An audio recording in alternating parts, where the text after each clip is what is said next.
तो देखो, एक गांव के अंदर में एक पंडित जी होते हैं, ठीक है।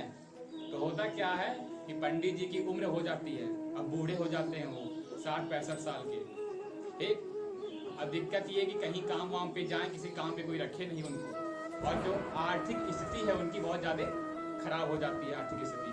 अब घर में एक पत्नी होती है और एक बेटी होती है, और बेटी की उम्र हो जाती है शादी वाली।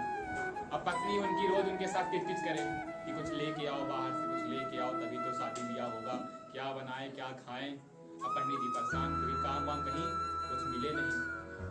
तो पंडित जी परेशान हो चुके थे, और एक दिन उन्होंने सोचा कि अब आत्महत्या कर लेते हैं। क्या सोचा? आत्महत्या कर लेते हैं।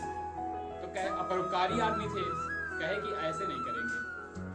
सोचा कि मरते मरते भी मेरा शरीर क्या हो, किसी के काम आना चाहिए। तो उन्होंने कहा कि एक जंगल है, और जंगल में बब्बर शेर रहता है, उसी के पास जाएंगे और वो मार देगा हमको, उसका भी जो भूख है शांत हो जाएगा और मेरा भी काम हो जाएगा। अब पंडित जी निकल गए जंगल की तरफ। अब जंगल पहुंचे तो दूर से ही शेर की गुफा नजर आई, और उस दिन शेर की गुफा नीचे है, और गुफा के नीचे शेर बैठा हुआ था, और ऊपर जो पेड़ था गुफा के ऊपर, तो उस पे एक हंस बैठा हुआ था। तो हंस ने सोचा यार पंडित तो इधर ही आ रहा है, अब शेर देखेगा कहीं मारा ना जाए। तो हंस ने सोचा कैसे बचाएं। तो हंस ने कहा यार शेर पता है आज क्या है? शेर ने कहा नहीं। कहा आज कार्तिक पूर्णिमा है। कहा कार्तिक पूर्णिमा है, देखो तुम्हारे कुलगुरु आ रहे हैं, हमारे कुलगुरु आ रहे हैं, इनको दान दक्षिणा दो तो खुश हो जाएंगे, तो तुमको क्या होगा, जो तुम्हारा पाप वाप है सब धुल जाए। शेर का अच्छा ऐसा? कहा हाँ। कहा लेकिन दे क्या? तो उसने कहा, हंस ने, अरे पिछले दिन जो कालिया सेठ के बच्चे को मारा था तुमने, उसका गहना वहना पड़ा है गुफा में, ले आके दे दो।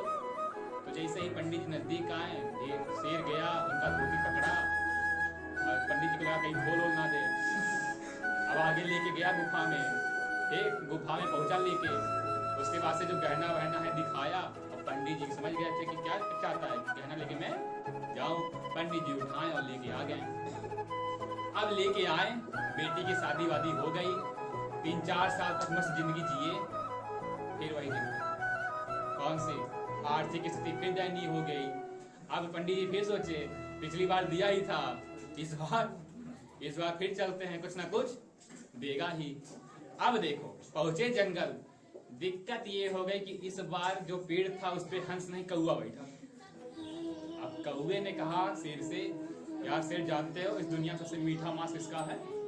शेर ने कहा नहीं बताओ। कहा इंसान का सबसे मीठा मांस होता है, आ रहे हैं लपक लो। अब कौवा इस ख्याल में था कि शेर तो पूरा खा नहीं पाएगा, कुछ खाएगा, बाकी मेरे 10-15 दिन का इंतजाम हो जाएगा, 10-15 दिन आराम से मैं खाऊंगा। अब शेर दौड़ पड़ा उनकी तरफ हमला करने, और जब शेर दौड़ के उनके पास पहुंचा तो एकाएक देखता है पंडित जी। अब शेर पहचान गया। तो शेर ने कहा, अब शेर समझ गया पूरी बात कि कौवे ने ऐसा क्यों कहा। तो शेर ने कहा कि हंस उड़ सरवर गए और कागा बने प्रधान, और विप्र जाओ अपने घर पर, हम सिर भला किसके जजमान। कहने का मतलब ये है कि जब आपके दोस्त हंस जैसे होंगे तो बुद्धि कैसी होगी तुम्हारी? ठीक होगी। कि जो सलाह देंगे वो कैसी सलाह होगी? अच्छी सलाह होगी जो आपका फायदा पहुंचाए। लेकिन जब दोस्त कौवे जैसे होंगे तो कार्य अपना सिद्ध करवाएंगे, लेकिन मोहरा कौन किसको बनाएंगे? तुमको। तो मोरल ऑफ द स्टोरी ये है कि जब भी दोस्त बनाए, दोस्त कैसा होने चाहिए? हंस के समान होने चाहिए, कि जो गलत करेंगे आप फिर भी क्या करें, अच्छी सलाह दें और आपके जीवन को सुखमय बनाएं।